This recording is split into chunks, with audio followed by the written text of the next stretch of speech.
test is in 4-part, Part 1, Part 2, Part 3, and Part 4. Now look at Part 1. Part 1. You will hear a woman phoning about the shared house she is going to move into. First, you have some time to look at questions 1 to 7.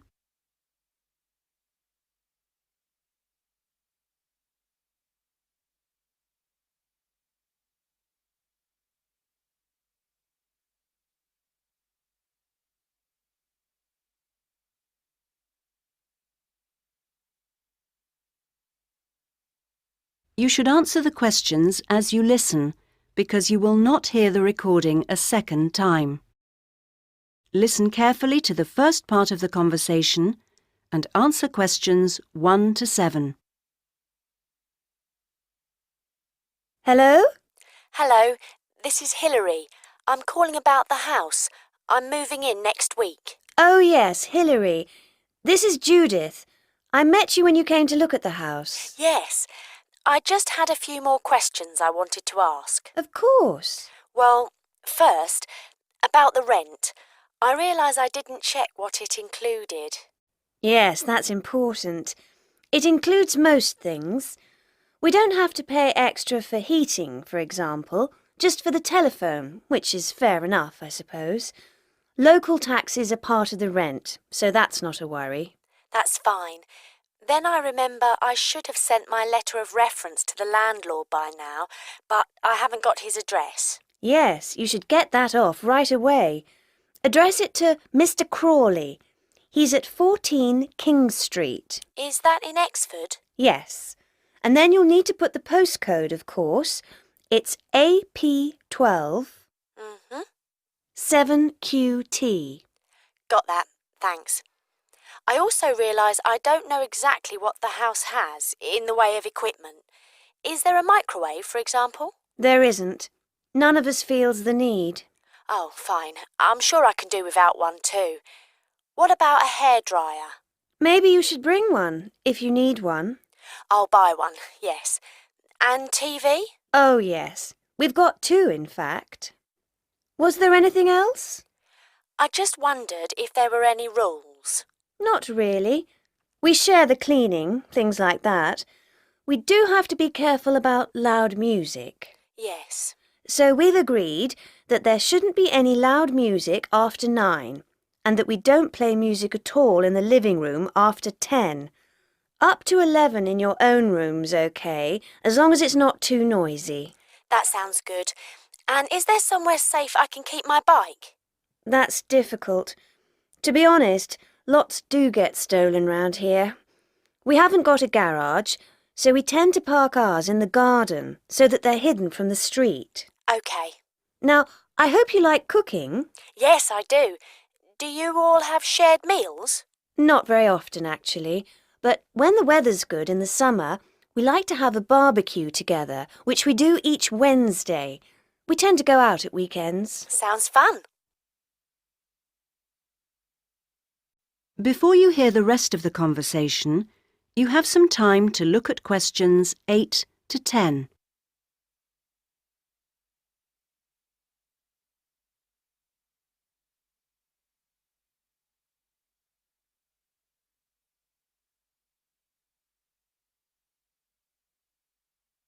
Now listen and answer questions 8 to 10.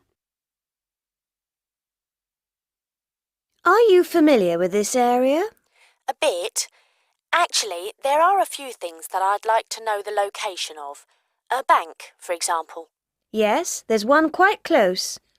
You just go up to the junction near the house, the one where 4 roads meet, and go straight ahead and then take the second left. It's a little way down there on the left-hand side. That's convenient. Another thing is that I'd like to check my emails quite often. I was wondering how far away an internet cafe was. Well, there are a couple, actually, but one's much cheaper than the other. The one I use is very handy. You just go up to the big junction and then, well, I go straight ahead and then turn right so that it's on the right-hand side. Fine. And one last thing. Uh-huh. I need to go to the post office quite often. I'm hoping there's one quite close to the house. You're in luck. You'd walk up to the big junction and then, if you want a nice route, take the street that's slightly to the right. Then you'd want the second left and you'd find it on the right side of the street. Well, it all sounds great. So, we'll see you in a couple of days' time? Yes. OK. Bye. Bye.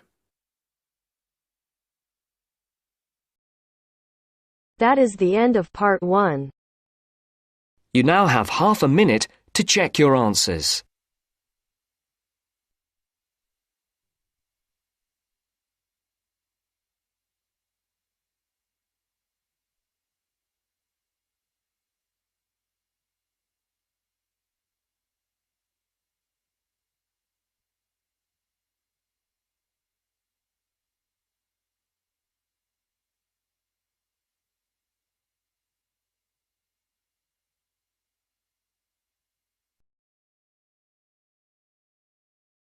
Now turns to part 2.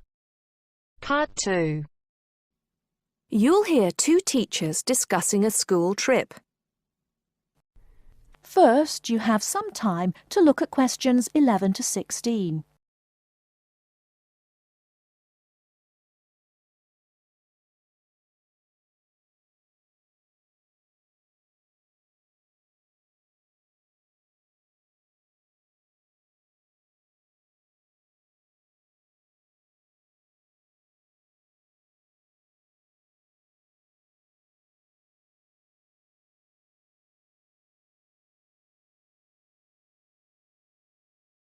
Now, listen carefully and answer questions 11 to 16. Oh, there you are, Paul. Do you have a few minutes? Can we think about this year's school trip? Hi, Jean. Yes, of course. Have you got any ideas? I've been looking through some information, and I've brought a few leaflets with me. Here you are. Okay, thanks. Just remind me when the trip is. Next Friday. We'll be leaving at 9 and be back here at around 4, so we've probably got time to visit a couple of places. Let's see. What leaflet have you got there? Central Gardens.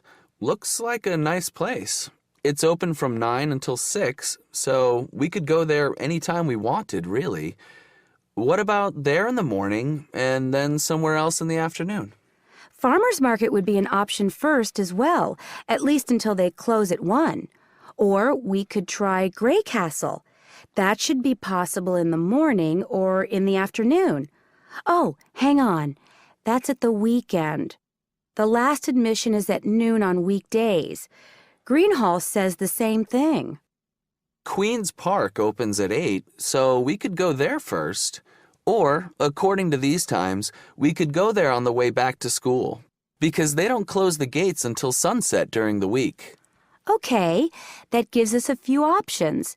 We went to Queen's Park a couple of years ago, didn't we? I seem to remember that the pupils really enjoyed it.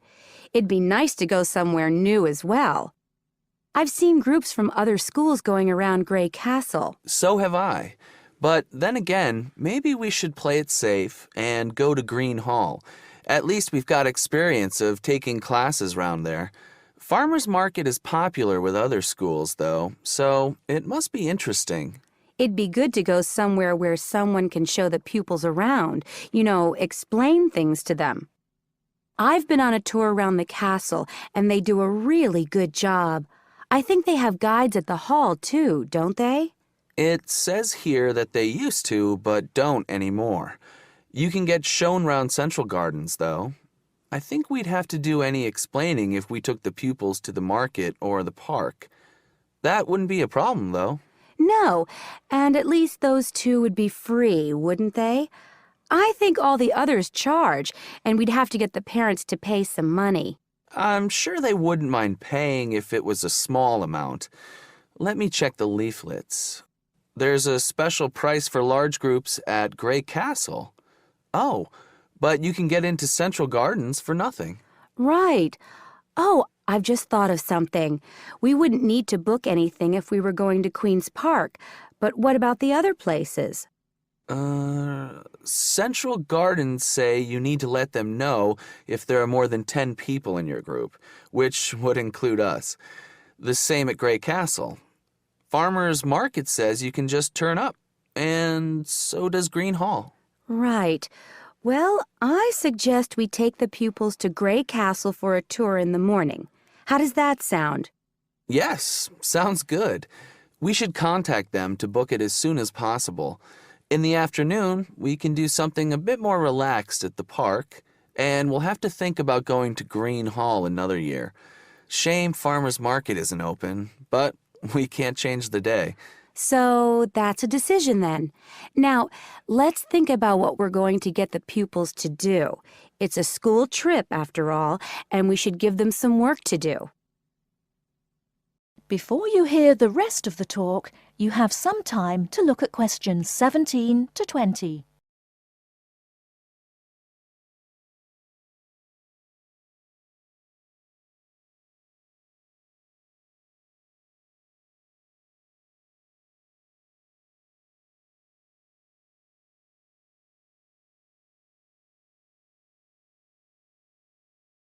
Now listen and answer questions 17 to 20.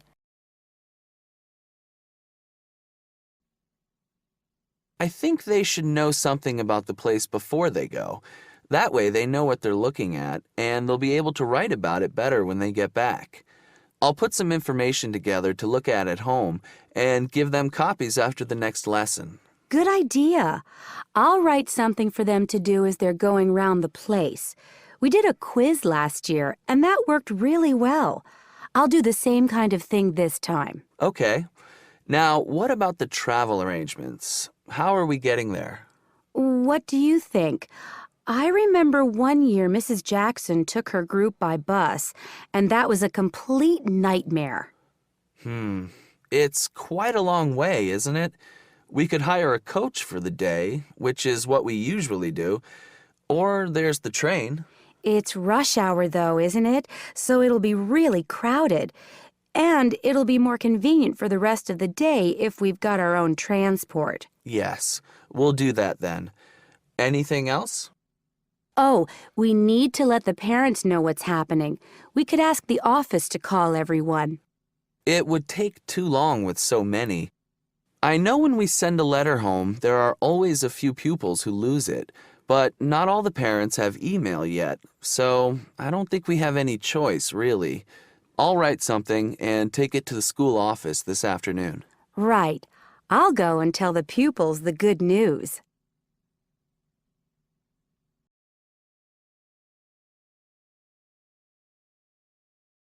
That is the end of part 2. You now have half a minute to check your answers.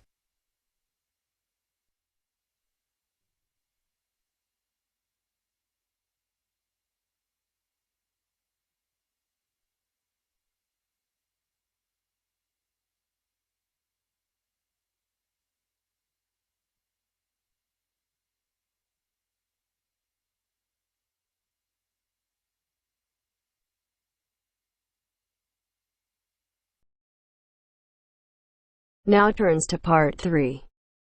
Part 3. You will hear a discussion between a student, Aldo, and his supervisor, Dr. Hurst, about his research assignment. First, you have some time to look at questions 21 to 23.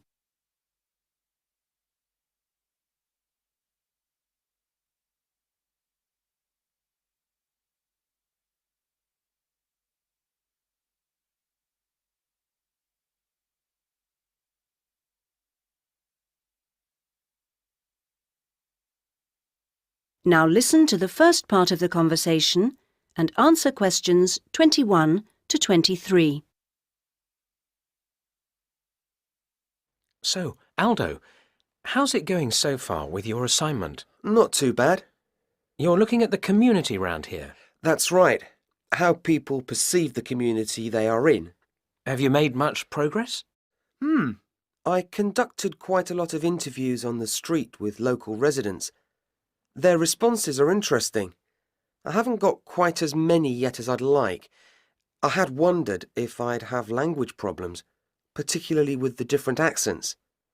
I seem to have managed, though. Having to work in the open has made it harder, and with the cold weather there's been recently, people don't necessarily want to stop and talk like they do if it's nice and sunny. That's something I've had to deal with. Of course, some people are too busy to stop and talk, but that's okay. I see. So, have you formed a good overall picture of how people view the community? To an extent. I've certainly talked to plenty of older people. I guess they may have more time to talk. I still don't really have enough young mothers, though. I've managed to get enough older mothers and children through the schools. That's something I had been worried about. Well, that shouldn't be too hard. Now, how are you going to deal with all the data you've collected? That's the difficult part. I guess I need to run some analyses, but I'm rather unclear about what methods to use. You've told me you're confident about using computers, so you just need some input on choosing programs. You should attend a statistics seminar. They're held every Friday after the methodology seminars in room 105. That should help you to select an approach. Oh, good. I'll do that.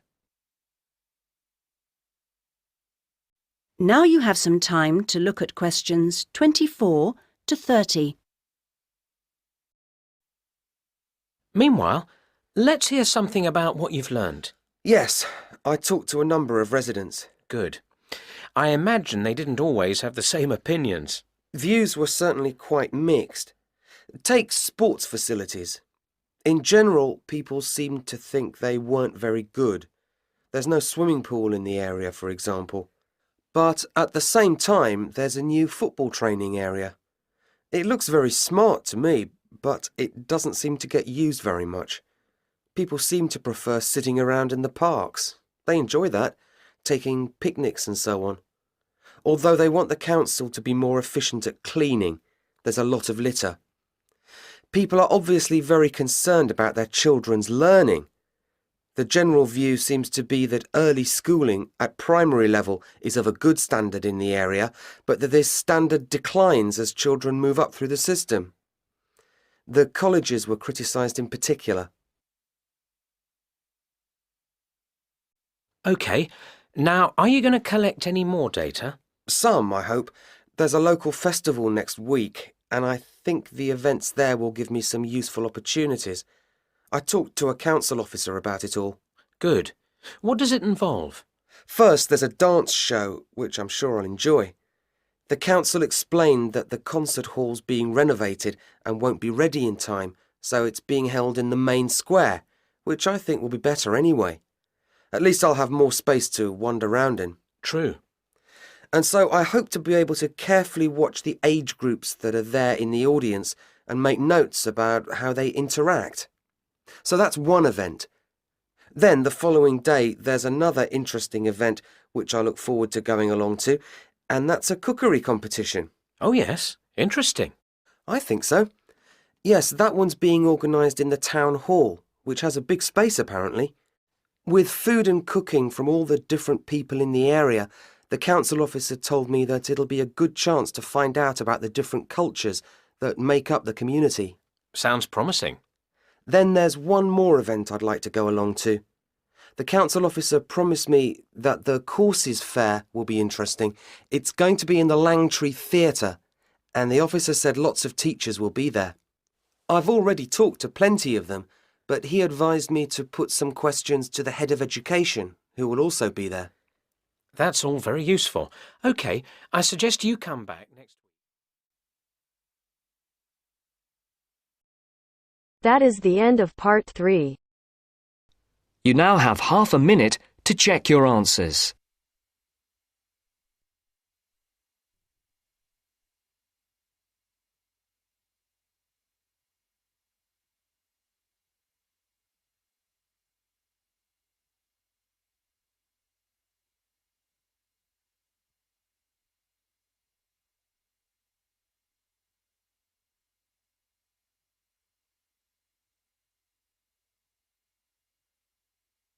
Now turns to part 4. Part 4. You will hear a historian giving a presentation about techniques to identify the origin of handwritten books from the Middle Ages. First, you have some time to look at questions 31 to 40.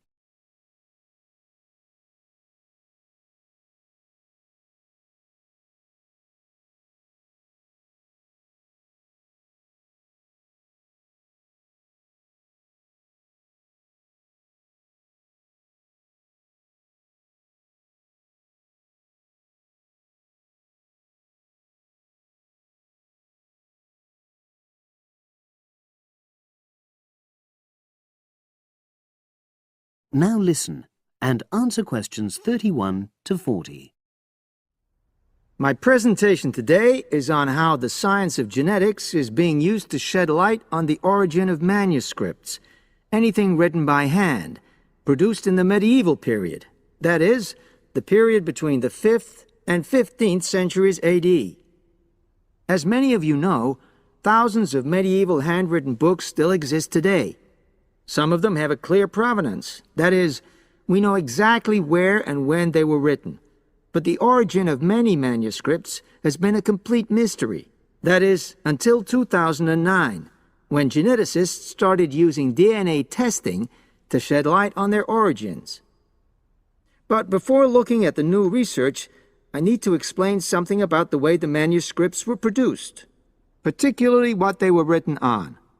Virtually all were written on treated animal skins, and there were essentially two types.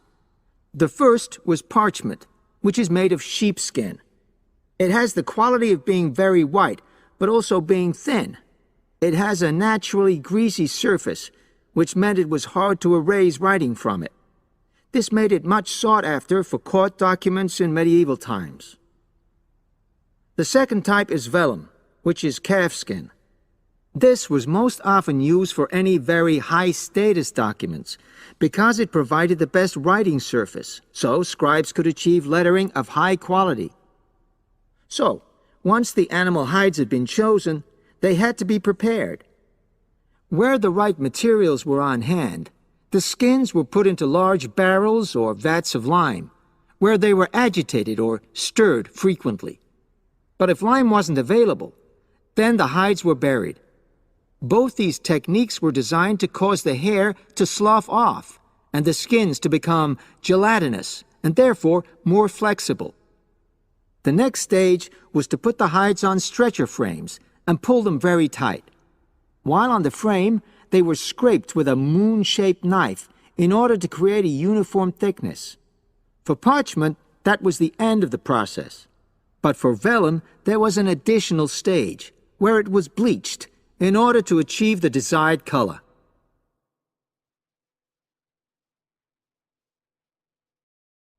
So, what does all this preparation mean for the quest to identify the origins of mystery manuscripts?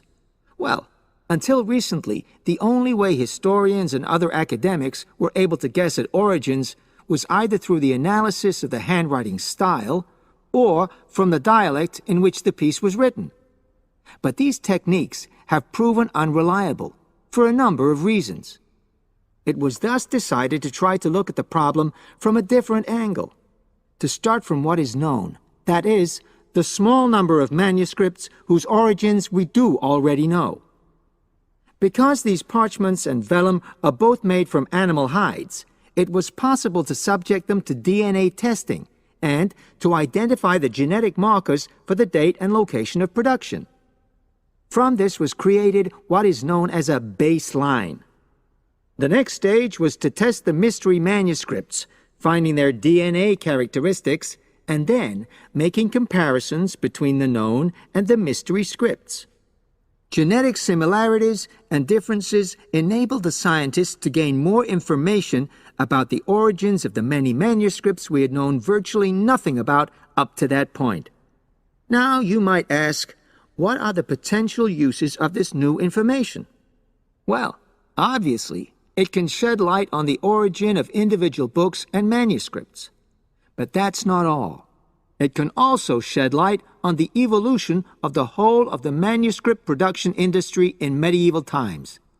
And because that was such a thriving business, involving very large-scale movements right across the globe. The new data, in turn, help historians establish which trade routes were in operation during the whole millennium. Now, if anyone has any questions... That is the end of part 4. You now have half a minute to check your answers.